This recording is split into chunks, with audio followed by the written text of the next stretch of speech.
Donc il a toujours des cartes propres à lui et il utilise des moments venus. C'est pourquoi je vais demander à nos jouisseurs du moment, les gouvernants actuellement, s'ils doivent faire attention, c'est face à ces silences. Pour le silence, est bon, Makambo est belé. Est-ce que c'est parce qu'il a déjà déstabilisé, il a son capacité, parce qu'il n'a rien à dire, il n'a rien à faire. Vous parlez de déstabilisation lorsque le gouvernement tombe, quand le bureau tombe. Beaucoup de frustrés débarquent. Pour la pourtant, il y a la deuxième année, il y a un poste de ministère, et puis, moi je dois analyser le gouvernement de Kabila tient beaucoup. Rare de fois, mon gouvernement qui est 3 ans, 4 ans. Après 2 ans, il va changer. Mouto a ouvert l'Assemblée nationale, les restes, ils allaient à 1 année, 2 ans, 2 ans et demi au changer. Les mêmes méthodes reviennent. Ça, c'est Kabila.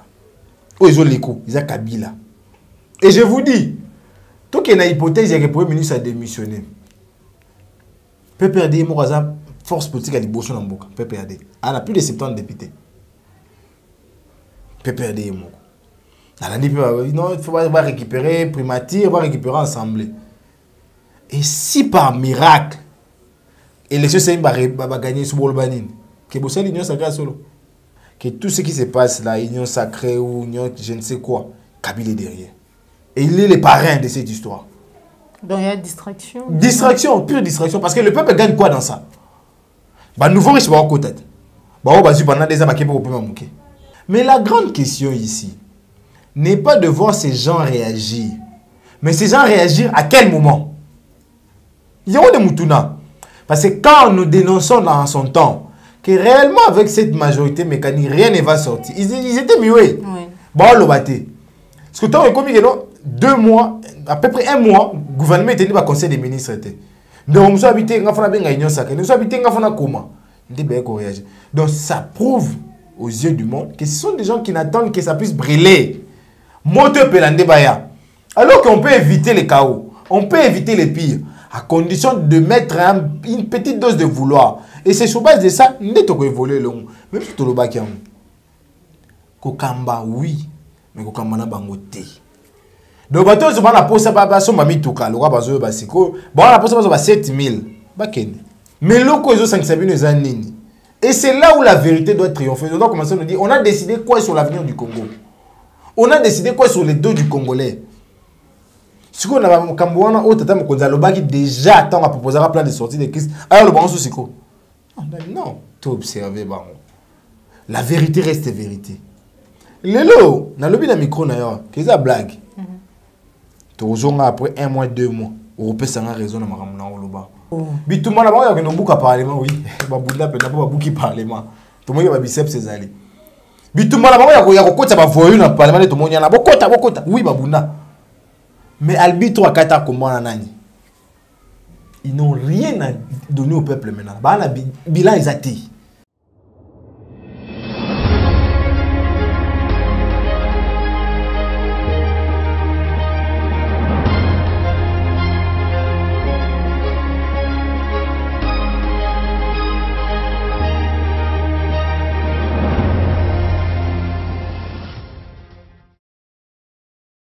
Bande Kobalandi a appliqué à télévision la chaîne de vérité. Vous allez bêler, merci surtout pour la confiance. Vous allez renouveler et pas à maman Joël et le monde équipe mobile appliqué à télévision la chaîne de vérité. Vous allez bêler le ligne ça fait vraiment longtemps et oyo na yamba yeli na yambi na plateau na ngai ya vérité de tous côtés mais kasi bo senga qui est bo bengi maman Joël maître Jonathan Bélé ça fait longtemps autoyo qui mungongo na été autozuma kanisi na été par rapport à la crise politique sociale économie ya République démocratique du Congo ya mbela bisoye ya ngona ki vraiment ko kundola ye bisika batamaki faut tout solo ma etali mboka na biso le lengi na wuti ko lo bazali mutu ya mobei ya mibeko azali avocat mais kasi awa to ko solo na ye la président, il y a un mouvement politique pour l'amour du Congo, de Toposier Mbote Mwanambuka. Mbote Maman Joël, mbote na bandinyo sur la émission Vérité de tout côté. Et c'est un mot tinga monté maningi bala baripa na biso. Pour ali susu biso ya bilobeli na yo. Pour na kosola na bana mboka, mingi bao bazali banda ya mboka. Oyo balanda kabiso puis ba conseiller kabiso mingi. Na koliki a été obé na makanisio to kobimisawa na ba réflexion na biso nde to kosunga mboka. Pour le lenge ba kongomani ba yebi biso na bokonzité. Surtout au Bunda na côté à Tata Mukonzi Martin Fayulu Madidi pour être Mukonzi à solo Mukonzi ko rencontrer ba déshydraté la population ya tokoli qui a été na mikoza ekoya tokozwe bonga wana pour être tokamba le lenge longo bani lokola ba juicière te mais lokola bato ba kosala mboka Matondo mwana mboka maître Jonathan Belé na ko préciser bon maître ko bimaka na mais vraiment to ko soana ye politique pourquoi parce que Zali bongo président il y a un mouvement politique pour l'amour du Congo maître Jonathan Belé réaction na yo to pe lecture politique ni ko sala na mukuse na makambo ko leka mikolo to moni bureau ya Jeanine Mabunde kwei lobi to ko yoka démission il y a premier ministre ou déjà ba ko Ngaye a démissionné bien qu'il a résisté Moukié déjà en cours pétition tout peut récolter ba signature pour être ba initier pétition contre président Assemblée nationale ya Sénat lecture na yo par rapport à ma communion sur que ça Matondo mingi pona mutuna ya mutuna moko kitoko po ite lokwa moyimboka makambo ekoleka eko préoccuper biso nyos. Maintenant ko analyser on a deux volets. Premièrement na ko mituna est to voter qui ni ba député tout voter qui bato bazora di crédit na bato bazala la bandako. Comment ça? Analyse la pétition et sungi biso to comprendre était ba député ba voter pour na départ ya Maman Mabunda pour na kubanga chômage. Tout le monde a parlé de ce que de la bandinga de pardon dans un an 3 millions, de pardon dans un an 500 millions, 500 000 $, Bosunga Bisso pour être toqué dans le chômage. Ils ont voté cette pétition par peur d'aller au chômage. Et de deux, rapporteur adjoint à l'Assemblée nationale a vu sur la vérité belé. A vu ce qui est dans la session mon corps sur 500 députés qui a 16 va présenter un rapport et à vacances parlementaires. C'est une honte pour la République. Dans la session mi balé 50. Il y a mis ça tout 86, il y a mis ça tout 16 et puis Sukiwana, na 4 sessions basali. Tala ndenge mboko ekotambola. Bato ba na mandat. On chaque vacances bazoka ba ticket à l'état pour na kokita na terrain. Ba yaka ko sala compte rendu té. Et ça passe comme ça inaperçu. Nde bato na biso to benga ba honorable. Yango na otuna ba kongomani mikolo. En quoi ces gens sont-ils honorables? So il faut bina na sia ba pont. Ceux qui font tout le monde avoir une terrasse, na bana mike. Ceux qui font pas aller incapable de produire par rapport à vacances parlementaires, en quoi ils sont honorables. Quand on est les boss, il y a mis balé. Maman, bitumbo biso to bundi na bandeko ba ko kambale na kati ya bozui, na kati ya jouissance de toko benga bango. Ezaki bitumba pour na ko défaire majorité mécanique. O biso to ba ke za bato nanga na ba YSB na ye nde komisa wana. Siko lelo yo po ozui boko dina forcing ndengo ozui.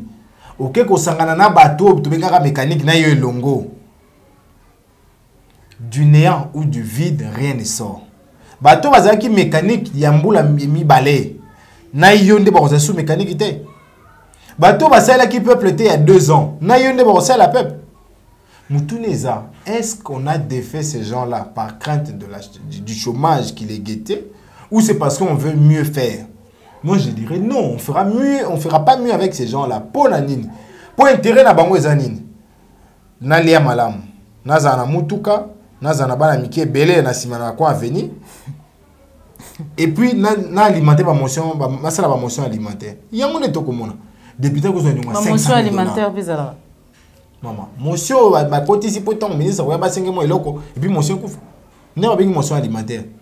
Les loyaux Moutounezali, est-ce que les députés ont besoin de 500 000 $? Mais à qui ont besoin de 500 000 $? À cause de 300 000 $, à cause de 100 000 $. Pour ça, on a nini. Alors que natif n'est pas mon mon côté. Nous avons à Kinshasa par exemple. Attends mon côté. Député au lobby Azaki Adef Nalu. A Bola Ndekonanga, il est lobo élire. Na ba ISB Nanga. Beaucoup de télé ma côté. Député Malonga, il est certifié en moi.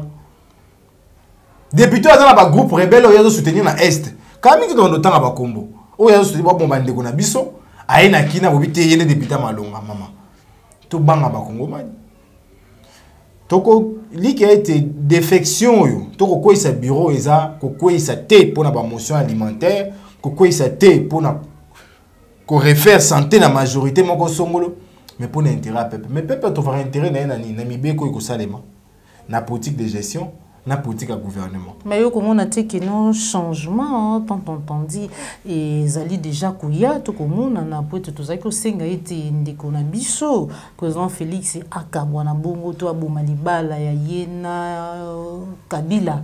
Mais lelo déjà comment on a déjà tango Gistin tango Jean-Marc Kabunda lobi na biso que non alobaki na biso déjà que non il y aura ni coalition ni cohabitation de tourner page moté que non coalition et quoi déjà déjà na nzela malamu yo comment on ngo bongo te maman Joël nabo tanga makom nabo ko lobela ba étudier en droit nabo ba étudier en droit na nga lobela ba scientifique ba sisa ja classe pour ba étudier en droit ba ngana mabela ko tanga ba cours à kozwa ti ba la former.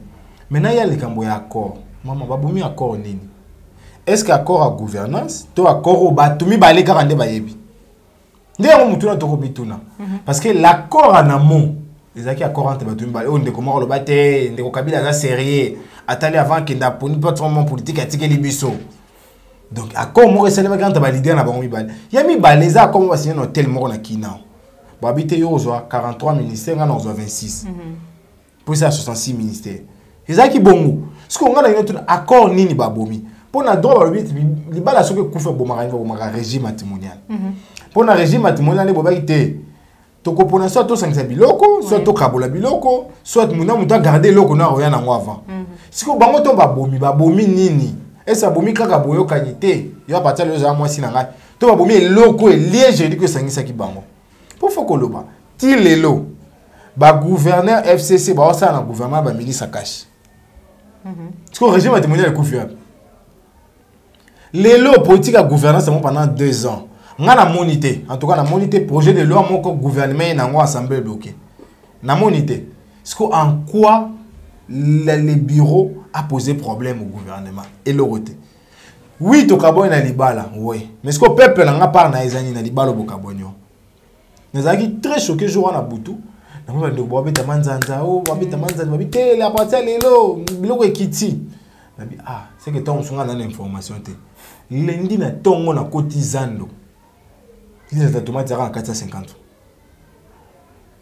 et bundela madesu kaka 2500 tu espérer mettre Jonathan qui nanga mupé à Kasai il paye bato koyoka bière ils ont 7000 francs sucre 3000 francs 1 litre essence ezali bongo na 5000 francs plus grave na habité sous ba ko tonga ka ndenge nini kuna po sac à ciment ils ont 40.5 $.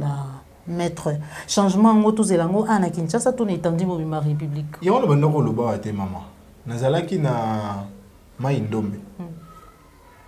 Ce que moni ba condition ba ndeko na biso ba ko tangela. Ba leki na biso ki mawa. Na ngota image ba tindela nga ya bikoro. Mbule beti bana bazu ba break ba chango 3 niveaux ba otanga likona. Maï miso kiti. Gratuité d'enseignement c'est à féliciter hein. Kabila koka ki ngote pendant 18 ans. Gratuité d'enseignement pendant qu'on parle gratuité, pendant que consultants ont consulté, bana ba 3 semaines ba otanga te.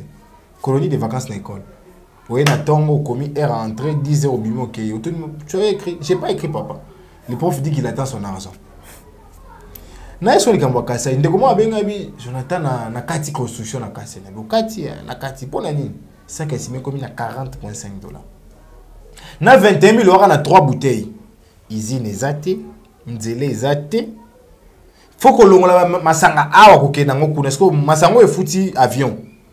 Et comme vous ne foutez un pot, il était comme combien? Bouteille moko ya masanga na 7000 francs.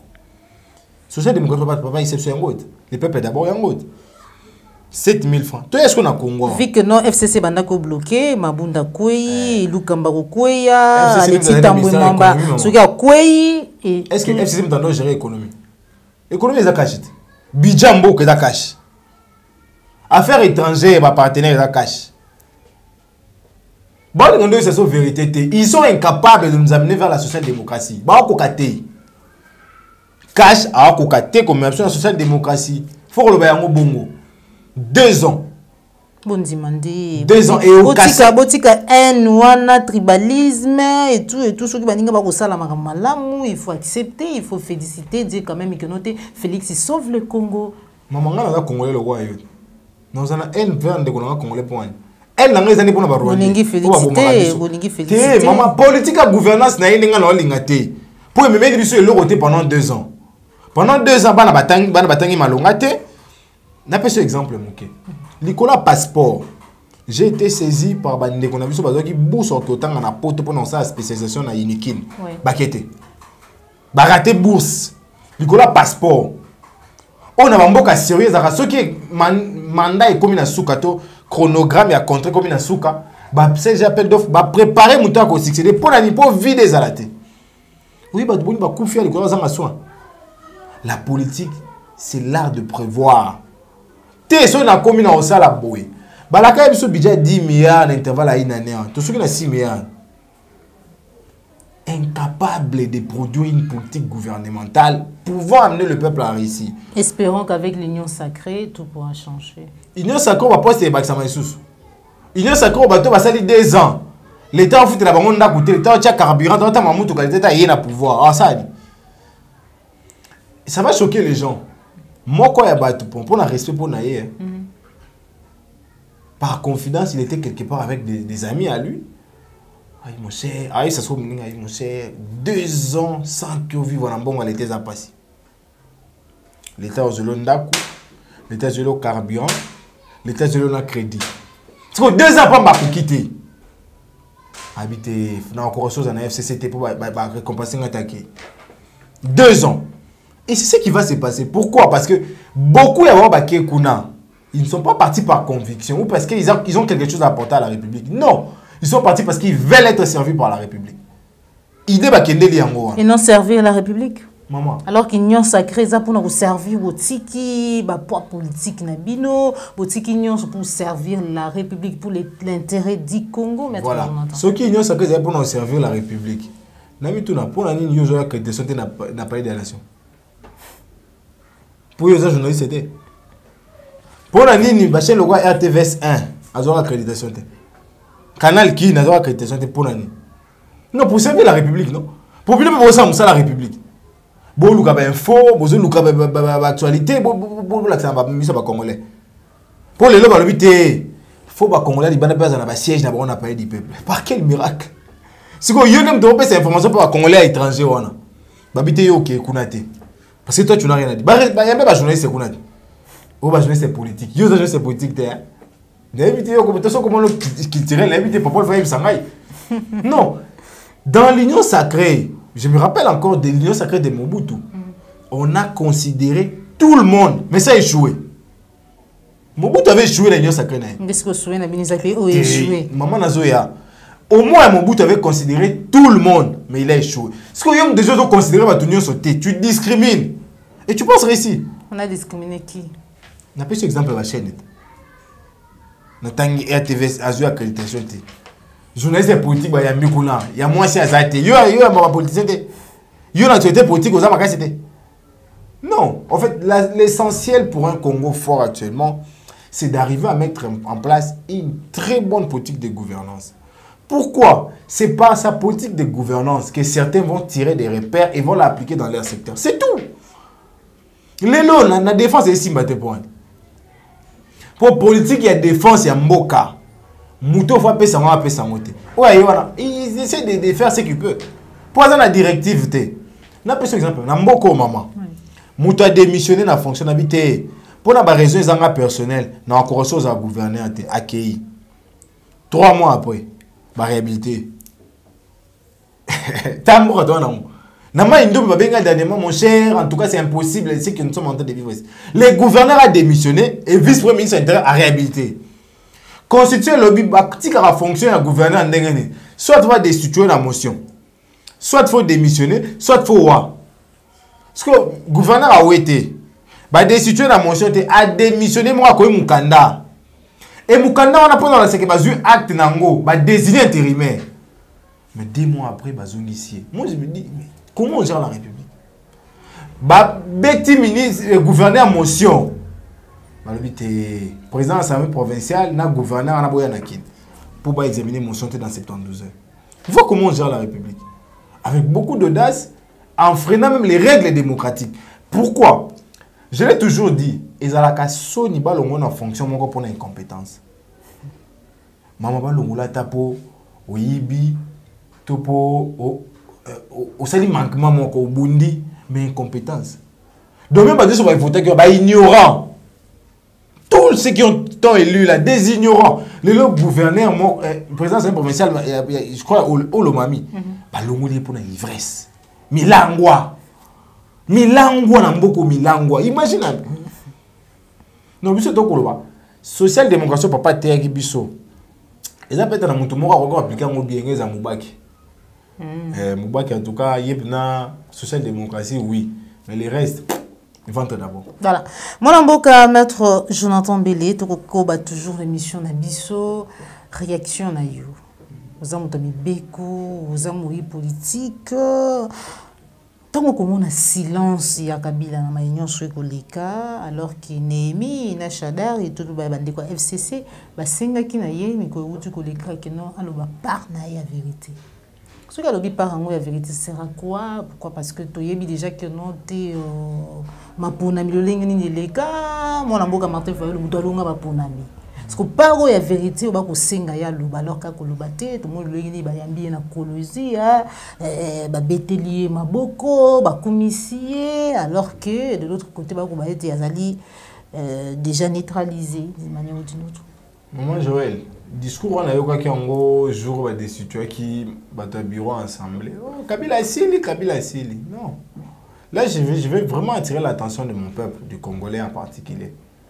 J'ai pris le temps d'analyser une personne, c'est Kabila. C'est un monsieur tellement dangereux que vous n'aurez pas idée. Kabila Zama. Dangerosité dans le silence. Maman, non, dans Zoya. Pendant les 18 ans au pouvoir, le nombre de fois de Kabila le bien en public, tout qu'on compter. Oui. Ils ont compté. À chaque fois qu'on l'attendait sur un point, il n'est jamais venu sur ce point-là. Oui. Donc, il a toujours des cartes propres à lui et il utilise des moments venus. C'est pourquoi je vais demander à nos juicières du moment, les gouvernants actuellement, s'ils doivent faire attention, c'est face à ces silences. Pour le silence, c'est bon, Makambo est belé. Est-ce que c'est parce qu'il a déjà déstabilisé, il a son capacité, il n'a parce qu'il n'a rien à dire, il n'a rien à faire. Vous parlez de déstabilisation lorsque le gouvernement tombe ou quand le bureau tombe? Parce que déjà, voilà, na bureau wana ndio Kabila na mbongo na katite. Ba futa ma bunda na compte na ye. Ba ndo futa balama ke na compte na ye. Kabila na compte moko te mbongo ko tra ye. Gouvernement il nous camp ba ministre ba ba parti na bango ya ba famille na bango. Kabila za na gouvernement te. Maintenant en quoi Kabila est neutralisé? Il reste lui qualité de sénateur à venir à Zala en Nzoto. Mbongo na 680 000 autres zaka batali boso to le baba nyonso bana kanga minokwa wa yé monda zora yango élément na cabinet munene na ya yé. Maintenant vous allez me dire qu'il est neutralisé en rapport avec quoi? Parce que vous pensez avoir déstabilisé une famille politique et vous l'avez automatiquement déstabilisé. Kabila avait tous les pouvoirs ici, mais appelez ça par le pouvoir. Il avait tous les pouvoirs ici. Appelez ça il dépasse pouvoir. Qu'est-ce qu'il ne me dit pas à moi? Parce que je crains que la nature puisse me confondre, mais je crois que c'est la réalité. Ce qui se passe maintenant, c'est fait sur accord de M. Kabila.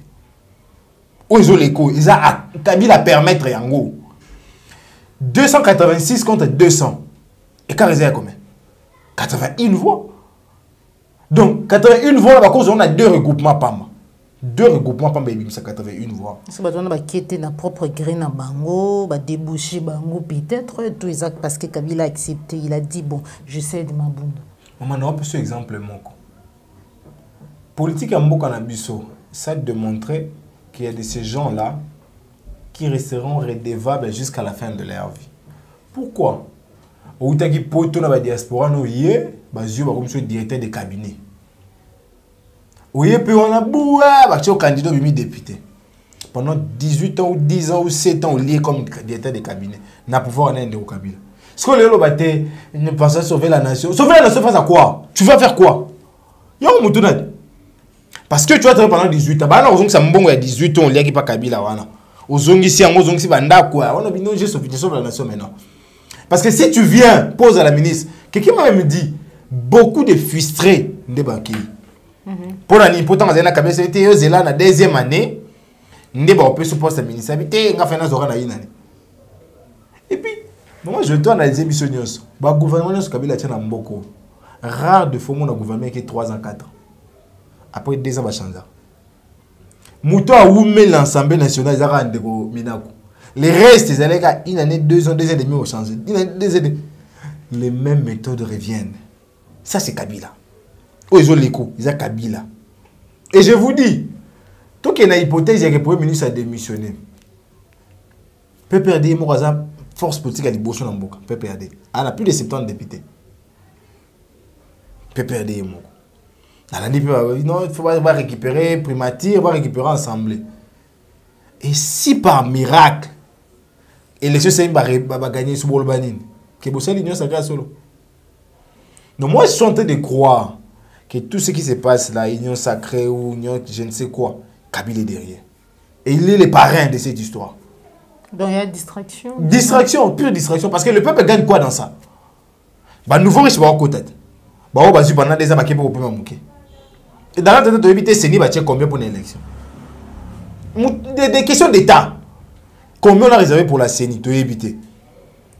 Combien on a réservé pour la gratuité cette année, tu éviter? Combien de personnes ont kangi et qu'après te retrouver bon à l'état? Non. Il faudrait quand même certainement que des fois qu'il y a des soins. Non, maman. Bon. Dans la pessimiste, le roi va négocier. Mais à un certain moment, il faudrait qu'il manise ça là. Ceux qui m'ont dit que la table a un avion à Kenya, il peut comme exilé politique, alors que quelqu'un est malade. Na au besoin tout le monde a une image, on a bonbonne, son il faut réellement penser comment le faire soigner. En dépit du fait qu'il lui a reproché ce détournement là, mais Vital Kamerhe reste une tête pensante pour la République. Donc Maël n'a pas besoin de attends la prison. Tout le monde a demandé dans la prison comment Mikanda, Outinda Libanda a ça utilisé. Donc même la prison n'a pas comment Mikanda. Moi je pense que pour telle situation tout ça la boy, on va utiliser cette intelligence là. En lieu parce de l'avoir plus. Donc à la quand même mais en bonne santé. D'accord. Merci beaucoup, Maître Jonathan. Tout comme presque du jeune Soukaya, émission de Bisso, crise politique, ou bien, monsieur, que nos crises égalité, mais kasi tout le monde, Madame Leila, à côté de Kibongo na Mokonjambuka, tout lundi peu discours, il y a Monisco, il y a Oni, ou bako sing, on dirait. Ndenge Kabila a komelaki bango que no baloba na ndeko président Félix a respecté ba corps pas ko senga que no ba zonga na case de départ ba solo la malamu si ba corps na bango ya bien ndenge non to we biso que eloko esa le mot la blague union sacrée et tout on a vu na blague pour biso to kanisa nini to voilà to kanisa que réellement ndeko moko azo kamba alors qu'en réalité bazo kamba. C'est ce qui se passe. Ma collaborateur. Aujourd'hui, il y a un moment où et au Salema, tu comprends que Azo Kamba, alors que Azo Kamba, il gère à 2 ou à 3 ou même à 4. Mais la grande question ici n'est pas de voir ces gens réagir, mais ces gens réagir à quel moment? Il y a des moutounas. Parce que quand nous dénonçons dans son temps, que réellement avec cette majorité mécanique, rien ne va sortir. Ils étaient muets. Bon, le batté. Parce que tant que 2 mois, à peu près 1 mois, le gouvernement était dans le conseil des ministres. Donc, nous sommes habités dans la union sacrée. Nous sommes habités dans la comment. Donc, ça prouve aux yeux du monde que ce sont des gens qui n'attendent que ça puisse brûler. Moteur Pelande Baya. Alors qu'on peut éviter les chaos, on peut éviter les pires, à condition de mettre une petite dose de vouloir. Et c'est sur base de ça, nous devons évoluer le monde. Même si tu le bas qui Kokamba, oui, mais Kokamba n'a pas ngoté. Donc, bateau, je vais la poser à son mami Touka, le roi Bazo Basiko. Bon, la poser à 7000. Baken. Biso to bunda. To bate la temple, n'engé mouro. Faudrait qu'il y ait un gardien du temple. Silence naïe, Maître Jonathan Belé. Et que le bisa vraiment belé, j'ai à Kabila, tout est cassé. Silence. C'est ça vraiment qui nous a bâti quand même Azali leader Mounene, c'est quand même un président élu. N'engé to yebeli. Pourquoi? Parce que c'est ni un tikalate ou. Ça va PV à bureau par vote. PV à bureau par vote. Donc du coup. na ndenge pe toyoka basango e bato nyonso baloba silence wana akoloba te c'est dit à quoi tout s'entendre na nini soki alobi to pe lokola akoloba te ezali jeu ya Kabila po Kabila pe akoloba te baokani bango mibale baloba te. Maman, les chefs ne parlent pas n'importe comment et n'importe quand. Les chefs parlent quand c'est opportun. Ngai yo naza moko ya balobeli la moko na bité o esa les mots de blague. Oko boma accord te, oko boma libala te sans qu'on dissoudre le régime matrimonial. C'est impossible. Ou encore organiser la séparation des corps. Yo na sanga là na chambre. Mais loko ezo 5 sabino eza nini. Et c'est là où la vérité doit triompher. On doit commencer à nous dire on a décidé quoi sur l'avenir du Congo. On a décidé quoi sur les dos du Congolais. Si on a un Cambouana, on a déjà attend à proposer un plan de sortie de crise. Alors le bon sous non, tout observé. La vérité reste vérité. Lelo, na lobby na micro na yo, qu'est-ce que blague? Toujours après 1 mois, 2 mois, on peut s'en raison na makamuna oloba. Pour ceux qui réellement ont qui union sacrée, ils ont une union sacrée au sein de la élection anticipée. Et c'est là à tous les niveaux. Pour autant, réellement, nani ndaza na majorité, nani ndaza na peuple. Mais on habite peuple, tout ça ba mécanique wana. Bon, on peut habiter, ba crédit aux yeux et bello, on doit forcer bango. To voter des institutions pour to garder ba crédit wana, to foutre malin. Ba bango zo na peuple. De redevabilité wana, ba musu ba za mo 83 sada qui sont to élection sur quoi. Ba zo ngati. Ah, baziza batu bayebi bango babunda lelo pe tokobata mosu na bino batu oyo bazali kosala bato oyo bazala élu par peuple na habité par compassion ou par quoi oyo kombe ezalaki tout autour ya individu Kabila apparemment pe makambo Kabila komisa bato ebele ba député parce que ce Kabila kendeki mbala moko to organizaki ba élection ebele balinga babima te mais comme ebele babimaki na kombo Kabila voilà nous ensemble babunda albito akata komana. Combien ils ont continué? Albito a kata comment nani? Les combats ils n'a pas retrouvé gain de cause. Oh. Bituma na ba ya no buka parlement oui. Babunda pe na ba buki parlement. To moyo ba biceps ezali. Bituma na ba ya kokota ba voyu na parlement to monya na bokota. Oui babunda. Mais albito a kata comment nani? Ils n'ont rien à donner au peuple maintenant. Ba na bilan ezati. Et argument on communiquer ba déjà na cassette mandaté. Dans 2 ans, vous avez été incapable de faire quelque chose. Et dans 5 ans, vous allez faire quelque chose. Vous dites pour ça la ligne. Et on doit le réalité à Congo, la minute, il y a une base. Et bien, on a été. Et on a habité, on a des députés. Bon, on a respecté ma casse, c'est moi, mais Kuluto Limbisanga, mais na Kamoué. Au monde de la bataille, on a eu pardon, chers collègues, le peu de Damoclès, c'est sur nous. Ah! Nyongo yomo okozo na banque pour na yo na famille na yo mo bonde la batu ba voter contre pour yo perdre musalate. Ah, c'est un sérieux. Vraiment décevant tout comme dans cette émission na biso bandeko balandi à la chaîne des vérités la sentir émission elengi on est vraiment vous avez vraiment la raison ya kobenga nga ko senga maître Jonathan to solo ma itali mboka na biso Congo na motema to linga Congo ko leka nyonso pour l'amour du Congo ndenge mouvement politique na ezali pour l'amour du Congo to bunda pour na Congo to pesa Congo esengeli na ye pour ete mboka na biso ekende liboso esikola ma maître Jonathan to comme na soki émission na biso message na yo na ba Congo na yo o basenga ki vraiment na yamba yo pe numéro ya téléphone pour na ba kozana bosenga ya ko partager dans ma kaniseta mboka. Matondo mingi epa na yo maman et pas équipe mobimba plus que la télévision. Ouais. Matondo mingi pe na ba kongomani oyo makanisi na biso SPS saka bango. Matondo mingi sika bazwami kimela mabota na bango. Numéro de téléphone ezali bako komela biso na 081 35 21 391. D'accord. 081 35 21 391 na ba plateforme union ce numéro en ezali. Oui. On peut avoir le temps de continuer les débats pour tous en na Congo maman. Soto lingi angote, soto bundele angote, muto wa bundele angote. Surtout que baba ya ba yende pona kolia combien na ozoba sia batu. Ouais. Voilà, to linga Congo ko les gagnants sont ceux qui nous unissent et plus fort que ceux qui nous divisent. De to kabwania matondo na yo maître Jonathan bande ko balandi so bomoni maître Jonathan te vu que la c'est que yemoko Ah, mon anaté parce que na luki est vraiment musique, c'est vrai que na ba responsabilité zali belé à part politique, azali muto ko sa musala na ye akubunda. Lolenge boyebelie ba procès et ka bande ko Merlin, ba honorable Mike Mukeba et donc wana zali musala na ye ou ya sala ga donc soki bomoni été bobenga ka payer mon maman tout ça la besoin na pas maman Joël vous ça malamu to kutani bongo balasima merci na Popo la Yombe, merci na Cordobi Mafuku pe na Christian Bopati le référendum depuis Paris. Au revoir.